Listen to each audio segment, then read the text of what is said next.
yëpp le staff l'entraîneur ñu ngi leen di remercier alors coach mën nañu wax ne ouf de soulagement le Sénégal a réussi réussir nañu la ñu bëggoon. Oui, peut-être réussir nañu benn pas mu des beneen pas bi mais tey jii dañuy féliciter équipe nationale Sénégal. di wax ni tey c'était un match très difficile match piège woon. mais ils ont arrivé à sortir du piège pour arriver à gagner ce match. et c'était très important de le gagner. c'était très important merci beaucoup na dëkk bi riir na dëkk bi yëngu na dëkk bi rap place de la nation suñu naataangoo yooyu nekk fa def nu mu kii de la CAN village CAN bi. na affaire bi rek oto yaa ngi klaxon ci mbedd mi fan zone na ñëpp jubilé suba président na décrété bu kenn liggéey bu ko neexee tey ñi doon liggéey léegi bu leen neexee nañ wàcc waa Sénégal bu leen neexee nañ wàcc léegi bu ñu paree plateau bi alhamdulilahi rabbil alamin sant yàlla Sénégal qualifié na le seul but marqué l'unique but marqué par Idrissa Gana Gueye ñu ñëwaat rek ci temps fort deuxième mi-temps Dalmeida bi moo doon wax moo ñu sonal mel ni gaynde mel ni ku xabtal mel ni ku yore vaudou béninois yi mujjee génn 47e minute Bénin qui attaque porté tir arrêté par Alfred Gomis 49e minute coup franc Sénégal moo centré par CV gratté par Mbaye Niang mais li ñuy mën a wax kelewu match bi jaratul ñuy ñëw ci statistiques yi ak les quelques points yi nga dotee bu la neexee mën nga ko ñëw tey lan moo indi clé bi je peux dire que changement wu Aliou Cissé yi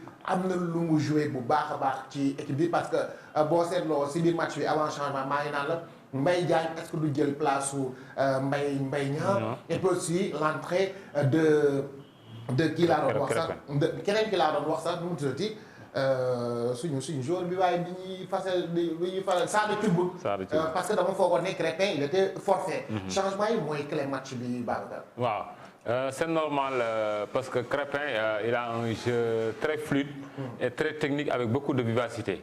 Peut-être time ak vivacité mu jeu dafa perturber défense béninois yi donc.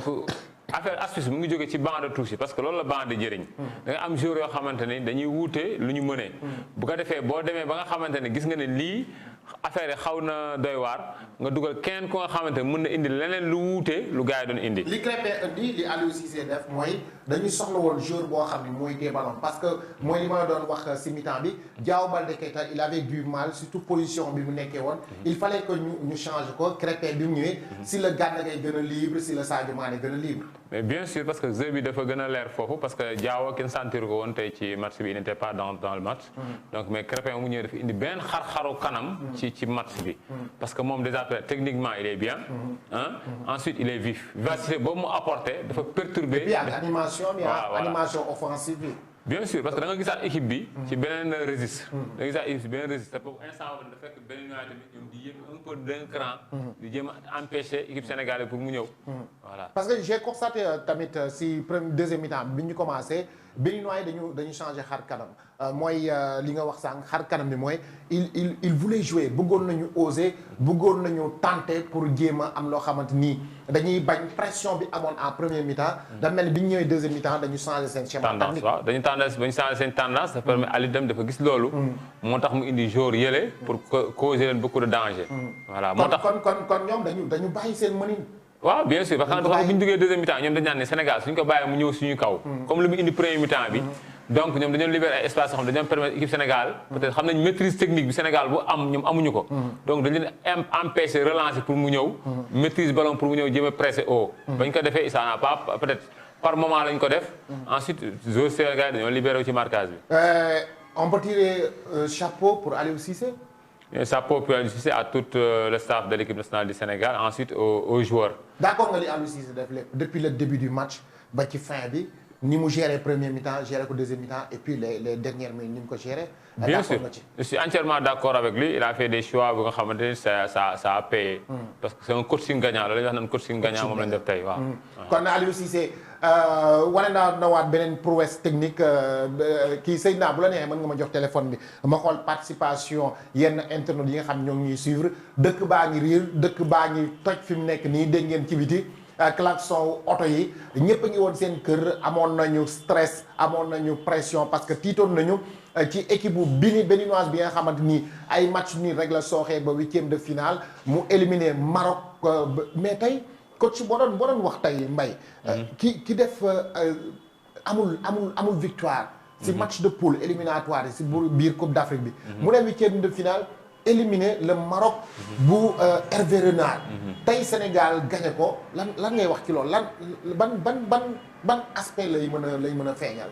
waaw xam nga aspect bu ñu feeñal maa ngi koy wax en début de match Sénégal maîtrise technique bu joueurs yi sénégalais yi am ñoom amuñu ko peut-être marocains yi ñoom dugg nañ ci match bi dañoo douté moo tax ñu génn ci match bi benn arrivé à leur marquer un but mais sénégalais yi tey situation bi dañoo am maîtrise ñoom yéen a ngi xool noonu mbedd bi gars yaa ngi klaxonné si biti gis ngeen klaxon wu oto yi mel na ne 2002 na mel ni 2002 génne leen drapeau yi génne leen maillot yi sol leen seen i maillot jaaykat yi na seen maillot yi commencé waat jar parce que benn moment gars yi xawoon nañ am tuuti tiitaange mbedd baa ngi noonu gis ngeen gars yi ñu ngi jubilé xam naa place de la nation muy place de l'obélisque fan zone bu RTS jamono ji mi ngi toj yéen yi nekk Europe tamit xam naa yéen a ngi jubilé États-Unis Afrique képp koo xamante ne rek sénégalais nga tey am nga lu neex waa yaa ngi doon ñëw tuuti ci aspect bi nga xam ne moom moo feeñ si béninois bi nga xamante ni gagné Maroc ñun ñu éliminé ko. waaw parce que loolu moo lay wax ni xam nga peut-être Maroc ñoom sañu match bu ñuy joué ak Bénin peut-être dañoo douté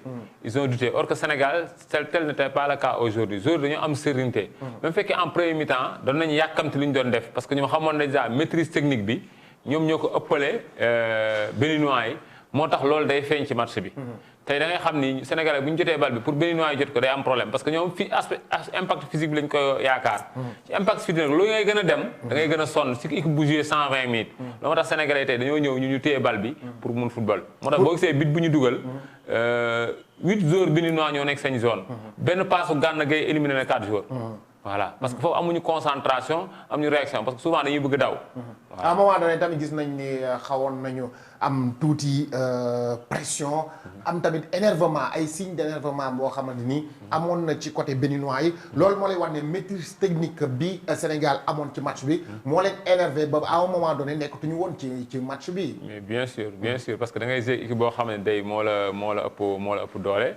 am na ay joueurs yoo nga xamante ni ay niveau. bu ñu nekk suñu niveau bokkul suñu joueur peut-être suñu valeur marchande du joueur moo gën a jar seen valeur marchande individualité tey bokkul ensuite tey loolu da leen duteloo parce que ñoom ils seront jamais en sécurité bu ñu gisee benn Sadio Mané nekk foofu benn Mbaye Diagne nekk foofu benn Gana Gueye nekk fa Henri Saivet nekk fa si animation offensive sénégalaise bi ça fait peur voilà da ngay am risque yëpp nga am ci benn attaquant donc c'est une équipe bu nga xam ne qui fait peur à tout le monde voilà ok si la xaw nee na woo gars yi ñu ngi jubilé Tamsi Dieng Argentine la nekk di ñu seetaan en direct ñu nuyu waa Argentine yëpp Chérif Almami Ndion Oué Marie kan mooy Marie muy yéen des fois nag gars yi nag buñ kontaanee mooy loolu de Adam Niabali Sadio Mané m'a vibré la joie et félicitations à Sadio Mané si la xaw lii du match waaye allez les Lions waaye match la woon nag alhamdulilah je suis contente pour les Lions de la Teranga Amidou Mbalo je suis content bok Barou Dia macha allah ma ngoo nekka bravo au Lion moom mooy suñu rédacteur en chef moom it mi ngi participer ci message yi Cheikh Anta Diop Italie nee na moom kontaan Gado Bawra Chipkaw félicitations kii moom ban làkk la est-ce que du genre soudanais yooyu Kadia bravo au Lion Mafouji Seydi mi ngi félicité Web Vision jaajëf Gueye Teranga macha allah Cheikh Anta Diop bravo Aliou Cissé tey dafa mel ni gars yi dinañ nangu léegi Aliou Cissé rien à dire waaw xam nga ñu doon critiquer peut-être dinañ nangu football dafa metti peut-être da ngay gis koo xamante ne du xam nan la équipe bi di préparé woo du xam yenn stratégie la équipe bi indi mu bëgg a ñëw bëgg a critiquer donc souvent moo indi difficulté ñu nga xamante ni du ñu xam ce qui se passe à l'intérieur de l'équipe nationale du Sénégal voilà entraîneur yan astuce da am pour dem compétition yan stratégie am pour teg parce que booy xool astuce yi ak stratégie yi Aliou Cissé tey dafa mel ni dafa am benn piège boo xam ne def na ko au niveau du staff béninois li ñu wax ne Krépin Diatta du bokk dafa mel ni piège la waaw dafa bokk ci ay ngalaju la quoi. waaw dafa bokk ci football dafa bokk ci football yàgg naa am. équipe yi mag yi souvent dañ koy def. essentiel joxe fausse information pour gars yi concentré aussi. nga génne leneen.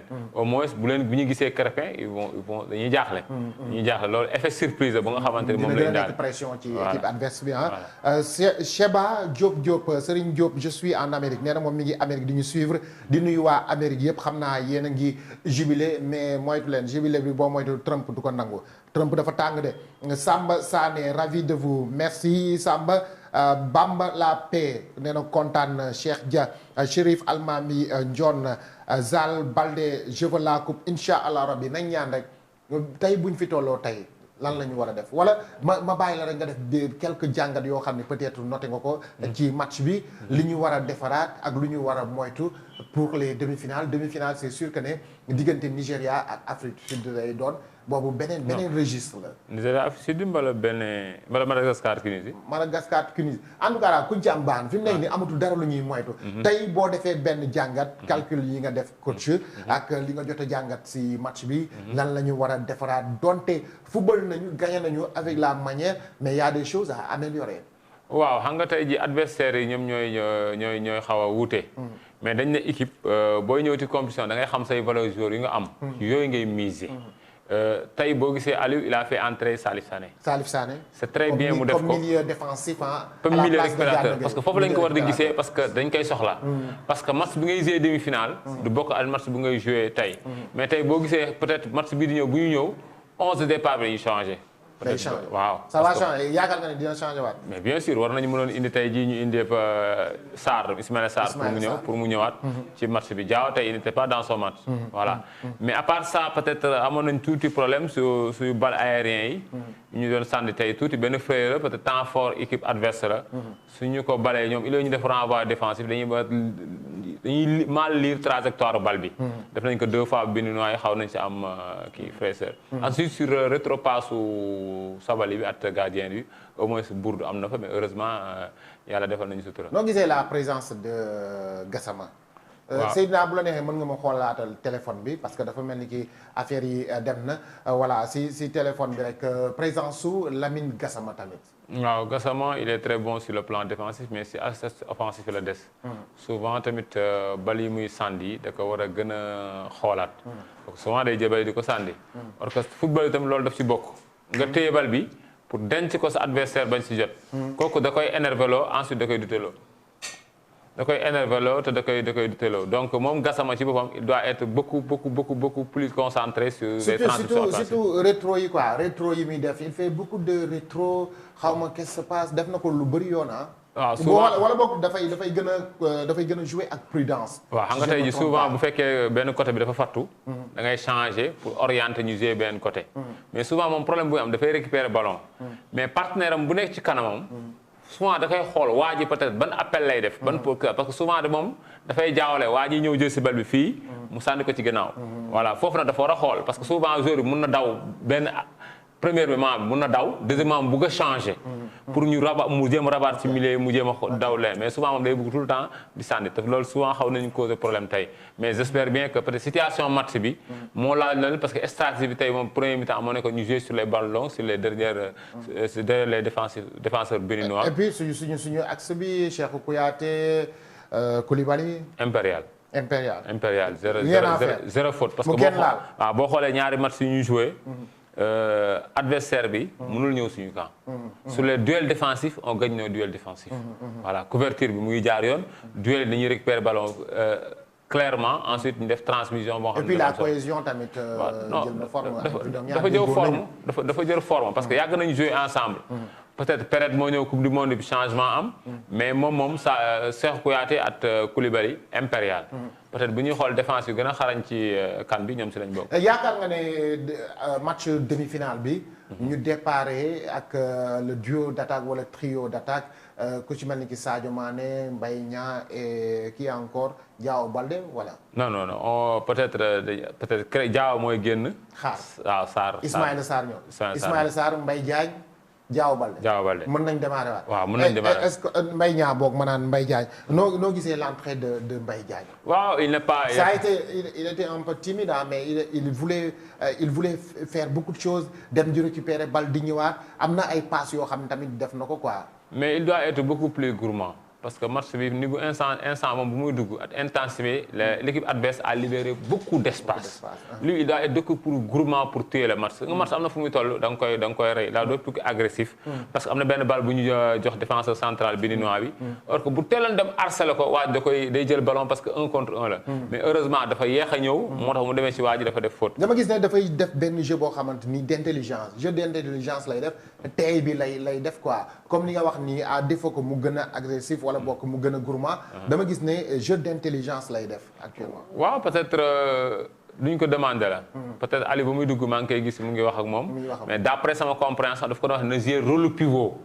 waaw pour mu remettre ballon yi ci milieu terrain nekk pour gars yi mën a passer intervalle bi. et il l'avait souvent et il a réussi. voilà ok kon léegi ñu mën a wax ne rek le Bénin qui a subi.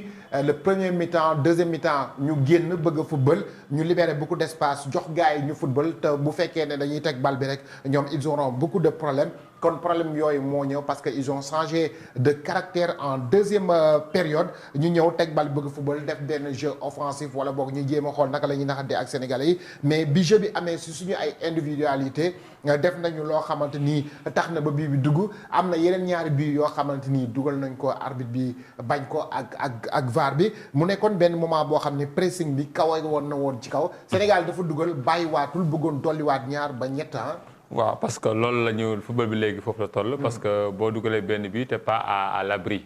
ensuite dañoo amoon Sadio bu nga xamante dafa nekk ci course meilleur buteur yi. donc automatiquement il devait marquer pour mën a yokk score biom mais malheureusement arbitrage bi at VAR bi et ça n'a pas payé. mais l'essentiel que mooy lu ma wax sànq tey Sénégal à chaque fois bu ñuy jouer match ñoom dañuy progresser ils montent en puissance. ils montent en puissance. chaque match dañuy monter en puissance mooy li ma doon wax keroog ci Gana Gueye. Gana tey dañ ko gis ci le plan offensif souvent day dem di fekki. fekk boobu moo indi tey ñu am ci bit bi. parce que match yëpp mu ngi koy tenté contre Kenya rat na fa ay occasion yoo xam ne mënoon na ko dugal. tey nag yàlla moo def il a réussi parce que équipe boo gisee muy màgg di dem ci compétition. noonu lay juddoo day am yeneen buteurs yoo xamante ne dañuy feeñ. pour mën a surtout bi mu gënee monté bi mu gënee wane boppam. l'entrée de Krépin Diatta ci la gën a am liberté. gën a mën a exprimer wu quoi. parce que jeu bi dafa gën a fluide période boobu noonu.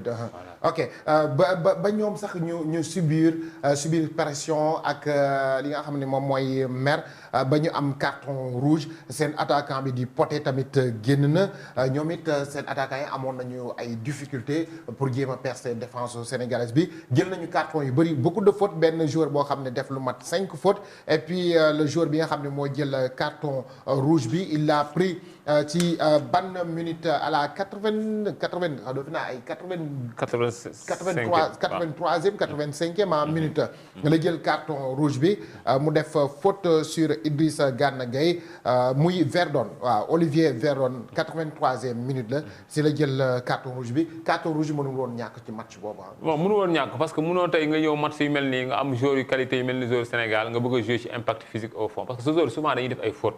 ils vont répéter des fautes inutiles parce que bal boobu tey jii def na faute xam na ne waa doon dem pour marquer deuxième but. il l'a fait pour sauver.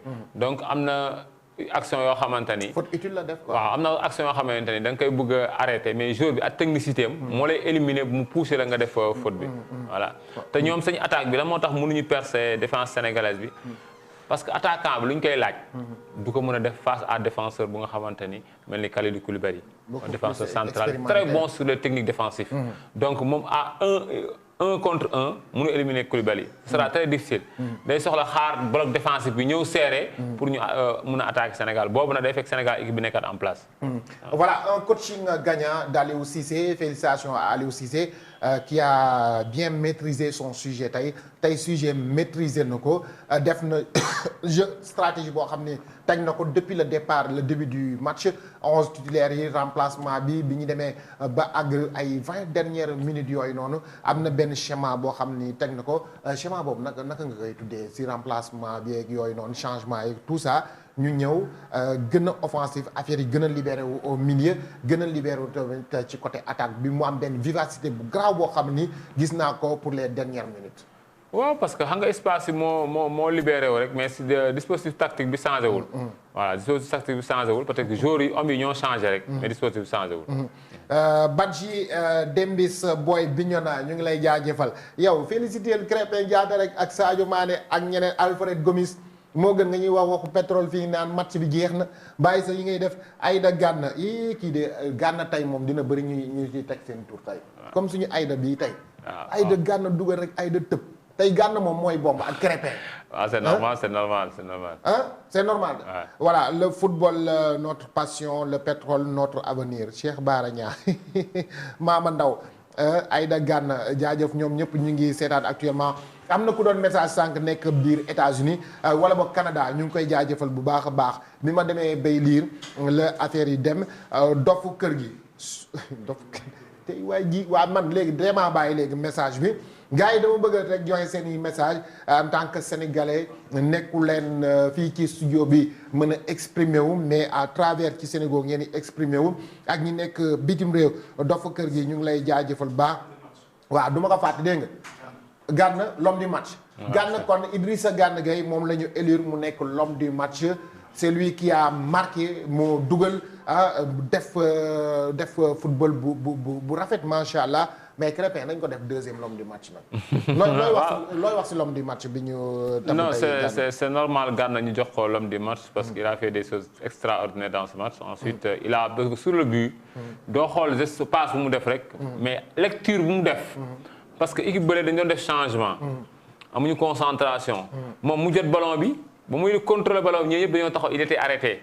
mu lire intervalle yi pour développer dugal fa ballon bi donc c'était extraordinaire ensuite après moom dafa monopoliser jeu bi pour essayer de tuer le match.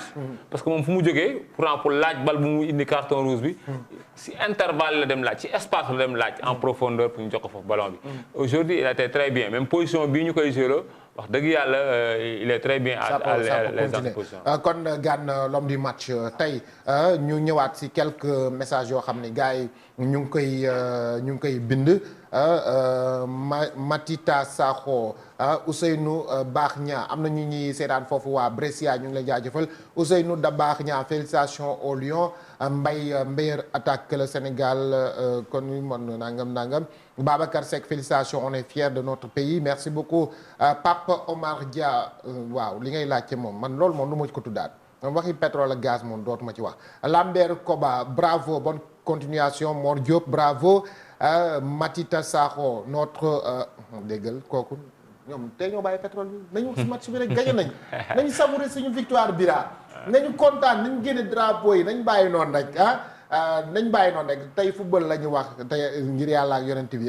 félicitations sénégalais yëpp félicitations ñu jàppoon ci équipe bi mais tamit bu ñu waxee félicitations dañu naan jaajëf dañu naan merci beaucoup ñi nga xamante ni ñu ngi ci ruq di ñaanal équipe bi am na ñuy toog di ñaanal équipe bi am na ñoo xam ñi ngi jóg di def ay jéego ngir équipe bi am résultat li ñu soxla ñu andil ñu ko muy Coupe d'Afrique des Nations pour une première fois ndaxte nee nañu bunt yi ubbeeku na comme bunt yi ubbeeku na ñëpp nekk benn ñu jàppalante ñu ñaan Sénégal sori dem ba final jël coupe bi incha allahu rabbi loolu la ñuy ñaan Ndeye Awaka mi ngi félicité Cheikh Abi Diouf Forza Sénégal bravo nee na mi ngi Bologna foofu ca Italie Pape Omar Dia Genève Suisse la nekk ñu ngi leen jaajëfal ñoom waa Suisse yëpp Mor Ndiaye nee na je vous suis depuis l'Italie waaw Mor Ndiaye ñu ngi lay jaajëfal foofu am naa ay xarit yu bëri Pape Mor Diousé bonne continuation kii xanaa mbokk Assane Diousé la on vous suit depuis Casablanca vive le Sénégal Babacar Seck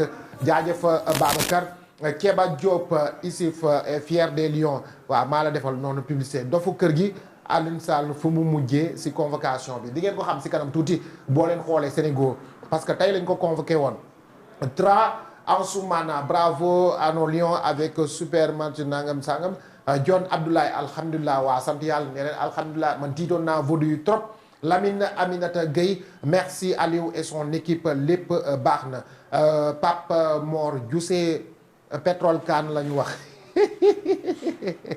sponsor bés non yaa dee rek Manson Kandé yow espagnol nga bind xaw ma espagnol la xaw ma grec nga bind. Amadou Touré Sénégal ma fierté Pape Youssou Diop kontaan na. Khalidou Sow bravo à nos Lions mention spéciale à Gana Gueye et mention spéciale à aussi Aliou Cissé chapeau félicitations à tous les Sénégalais chapeau à vous tous les Sénégalais de Torino sont derrière vous les Lions kooku Ko Ndiaye moo ko wax As Gakofi Williams un match correct félicitations excellence Sadio Mané libéré nangam sangam mais Idrissa amul morom Lamine Aminata Gueye moo ko wax ñu ngi leen jaajëfal Jakari Ba félicitations ñu ngi leen di jaajëfal bu baax Aba alias Ansou Gueye bravo gars yi daal message yi bëri nañu message yi bëri nañ trop ñi nekk bitim réew seen i message mi ngi ñëw fii ci Sénégal jaa ngeen jëf Aliou Silla Bambalay Cissé bravo depuis Paris la ñuy seetaane yow kooku noonu sëñ Mbacke yéen a bokk noonu dëkk ñu ngi koy nuyu au passage ak famille bi yëpp ñu ngi leen di jaajëfal grazie milo amigo grazie Ousmane Boy teema taxaw nag sonn naa de si message jaajëf message yi jàll na coach xam naa fi mu nekk nii def nañu enseignement def nañu jàngat lan nga fàtte ci jàngat ci match bi pour ñu boucler dem savourer suñu victoire lekk suñu lu neex reer ba suur guddi gi neex tey. Ah oui, parce que l'essentiel que pour nous féliciter l'équipe nationale du Sénégal, on a fait aujourd'hui un très grand match. Moi, le match bi tay quoi qu'alpha ñun dañ ko waron gagner parce que ñun ñoo nekkoon favori face au Bénin. Sénégal moo ëppoon potentiel pour jàll. Di wax ne rek match bi jeex na. L'essentiel que dañoo war a entamer benn match bi à l'instant T pour préparer demi-finale. On doit oublier le match. On doit oublier le match parce que coupe de compétition la nekk parce que ñun Sénégal il est temps que ñu wane ni on fait partie des meilleures équipes africaines au monde. Mais gars yi mën nañu bëggee tey si guddi bëggee kontaan nelaw ba doyal. waaw ci la bokk wala ñu génn dem boîte. non loolu moom ci football la bokk. dem boîte libéré xel mi. waaw libéré xel moom ci la bokk mais l'essentiel que dañu war a concentré wu.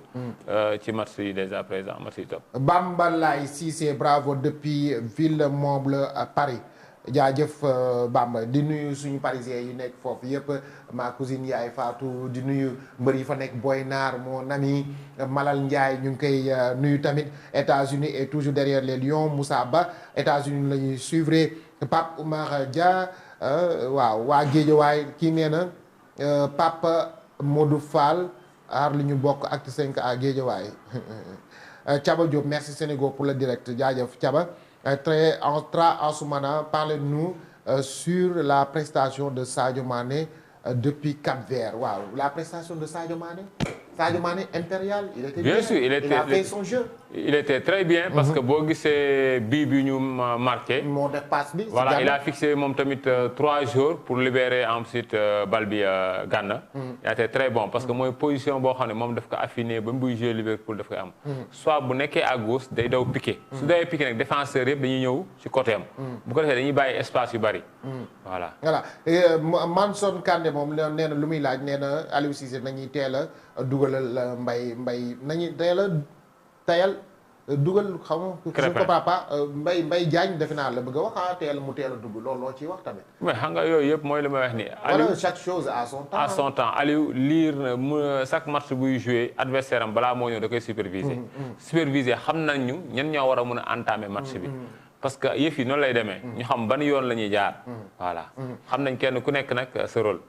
voilà kii mi ngi ñuy jaajëfal Abdoul Ndiaté nee na félicitations from Columbus Ohio États-Unis waa États-Unis yëpp ñu ngi leen di nuyu merci Aliou de la part de Mamadou Ndiaye à Nice daaw kan des vrais lions ils l'ont vraiment démontré aujourd'hui au Gana Mané Jules Bassène moom tamit mi ngi ñaan dalu Ndakaaru depuis les États-Unis aussi bul ko fàtte Max dalu Ndakaaru Max yow xam nga ma de bëri naa ba ay xarit trop ñoom ñëpp maa ngi leen nuyu Toumani Cissé Crépin mérite un grand respect waaw respect Crépin Diatta un grand joueur boo xam ni xawoon na sonal tuuti béninois bu teeloon dugg moom beneen affaire lay doon wala. bien sûr parce que moom mooy Mbappé Sénégal. mooy Mbappé Sénégal. Alasco Barça Assane Forza Koulibaly kii ñii ay espagnol lañ may dugal vive le Sénégal force à vous kan moo ko wax Ko Ndiaye jaajëfatee Sénégal gis nga si événement yi rek lay ñëw ñu jox leen ko woon en direct ci li nga xam moom mooy avant match mi-temps après match débriefing avec le coach bi nga xam ni c'est un technicien nekkul koo xamante ni dañ ko jël rek indi ko il a pratiqué le sport Daalu Ndakaar nee na Daalu Ndakaar depuis les États-Unis aussi waaw Daalu Ndakaar waaw après yow dinañ wax Max Ndiaye ton homonyme voilà kooku sama turandoo Max Ndiaye yow après ñu dinañ xamante incha allah rabbi yow invité ma si Facebook bi rek ñu gisante Max Ndiaye sama turandoo boobu nekk ci États-Unis Kébé Modou Kébé bonsoir toute la population sénégalaise je suis depuis Bambali la nekk dëkku Sadio Mané waa Bambali Ziguinchor Kolda ñoom ñëpp ñu ngi leen nuyu mbokk yaa ngi feeñ nag. man sama benn mbokk ngi feeñ Columbus États-Unis kii moom mi ngi wane boppam fële ca Bambali. Bravo les Lions napolitain waaw Mohamed Faye Italie la nekk Meti Badji salut la famille j'ai pas regardé le match c'est quoi le score 1-0 pour le Sénégal moo gagné 1-0 kon mbokk yi nan la ñuy def dañuy yëkkati jotaay bi on se donne rendez-vous pour les demi-finales ancien joueur Jaraaf ancien coach Guédiawaye football club SAE mu yor centre de football bu tudd Ajax nekk Guédiawaye du n'importe qui la indi il a pratiqué le sport fii ci Sénégal génn na tamit def ay tests à l'extérieur Arabie Saoudite fu nekk football na fa ñëw yor benn centre de formation merci beaucoup à Kana muy entraîneur gardien de but équipe nationale U20 Alioune tamit bi nga xam ne moo bokk ak moom centre bi muy centre Kana bi nekk ca Guédiawaye moom ñooma grâce à Kana laa xamee kii Alioune moom ñoo bokk suñu grand yo merci beaucoup coach rëccu ñu lu ñu la fi doon indee et félicitations aussi. ok di remercier ñëpp di remercier Khalifa Ababacar Fall Kana di ko nuyu de passage moom mu ngi préparation U20 yi pour Jeux africains yi. ensuite di nuyu Aline ak sama boy Tafa di nuyu waa Malick Place yëpp di leen nuyu. di leen ziar di nuyu waa Guédiawaye yëpp. di leen wax ni ñu ngi kontaan ci équipe nationale ak ci performance bu ñu def. merci beaucoup Toumani Cissé nee na Sénégal vous êtes les meilleurs merci beaucoup Toumani yéen ñi doon nekkoon ci internet bi vous êtes les meilleurs suñu internet yi merci beaucoup à Seydina merci beaucoup waaw ñi am na ku ñu woo ñii la ñoom damay tudd turam waa Waalo Waalo ñoom ñi nga xam ñoom ñooy defar ndoxu Waalo woo nañ leen pour demi-finale bi ak finale incha allahu rabbi moom la ñuy ñaan suñu borom ak suñu yeneen i émission am nañu yeneen plateau politique société sport lamb jaa ngi fi am na yeneen tamit yu ñuy waaj Waalo ñëw leen gis Seydina wala boog madame Badiane secrétaire bi ñu ubbil leen suñuy buntu di leen ko yombal ak yeneen sponsor ku bëgg a ñëw na nga ñëw ñu liggéey ensemble ndaxte sénégalais moom lii nekk ci réew mi jël ay jeunes yoo xam ni ñoo koy liggéeyal te xam ngeen Sénégal ñoo nekk number one ñooy ci kaw live yi nga xam dañ leen koy defal lu bëri sénégalais moo def lii jënd ay matériel indi ko fii ci biir réew mi bu dee sponsor day liggéey bu dul sponsor day liggéey mais it dañ leen di ñaan ngeen ñëw jàpp ci ndaxte boo leen jàppale ñun ngeen di dooleel te Sénégal ngeen di dooleel jaa ngeen jëf merci beaucoup équipe technique bi yëpp Sénégal bi yëpp félicitations encore ba demi-finale incha allahu rabbi. mën naa laa jox numéro kenn monsieur Mbaye directeur Siga. Siga waaw. pour sponsor. yow dara. yow kaañ ndox ko. waaw. waaw. mais yow da nga koy woo. waaw. tu lui proposes le truc. d'accord.